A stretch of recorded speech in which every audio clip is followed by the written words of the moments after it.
ಕೊಪ್ಪ ತಾಲೂಕಿನ ಕುದುರೆಗುಂಡಿ ಸಮೀಪದ ಬೆಳ್ಳೂರು ಗ್ರಾಮದ ನಿವಾಸಿಯಾಗಿದ್ದ 35 ವರ್ಷದ ಮಂಜುನಾಥ್ ಅವರು ಒಬ್ಬ ಸಾಮಾನ್ಯ ಬಡ ಕುಟುಂಬದ ಆಟೋ ಚಾಲಕರಾಗಿದ್ದರು.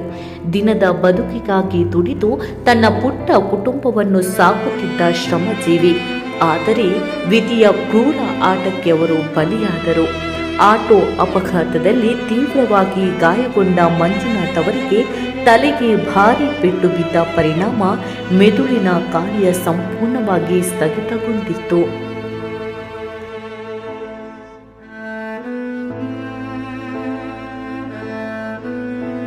ಮಕ್ಕಳು ಅಂತೆಲ್ಲ ಕತೆ ಹೋಗಿ ಮಾಡಿ ಮಾತಾಡೋದು. ನಾವು ಹಿಂದೆ ಎಲ್ಲ ಹೋಗ್ತಿದ್ವು, ಅಜಿಲ್ರ ಮನೆಗೆ ಹೋಗ್ತಿದ್ವು. ಏನಾದರೂ ಸಮಸ್ಯೆ ಆದರೆ ಅಜಿಲ್ರ ಮನೆಗೆ ಹೋಗ್ತಿದ್ವು.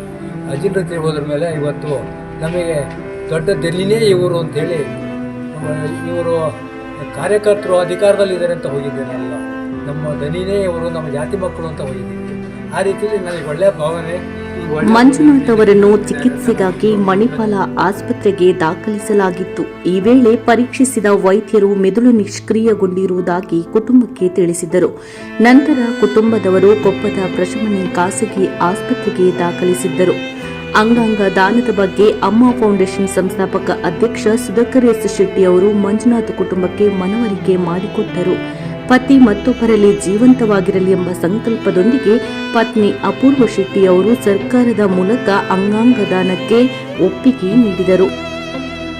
ತಮ್ಮ ಜೀವನದ ದೊಡ್ಡ ಆಧಾರವನ್ನೇ ಕಳೆದುಕೊಂಡ ನೋವಿನ ಮಧ್ಯೆಯೂ ಪತಿ ಶಾರೀರಿಕವಾಗಿ ನಮ್ಮೊಂದಿಗೆ ಇರದಿದ್ದರೂ ಅವರ ಅಂಗಾಂಗಗಳ ಮೂಲಕ ಇನ್ನಿತರ ಜೀವಗಳಲ್ಲಿ ಬದುಕಿರಲಿ ಎಂಬ ಮಹಾನ್ ಚಿಂತನೆ ಅವರ ಮನಸ್ಸಿನಲ್ಲಿ ಮೂಡಿತು.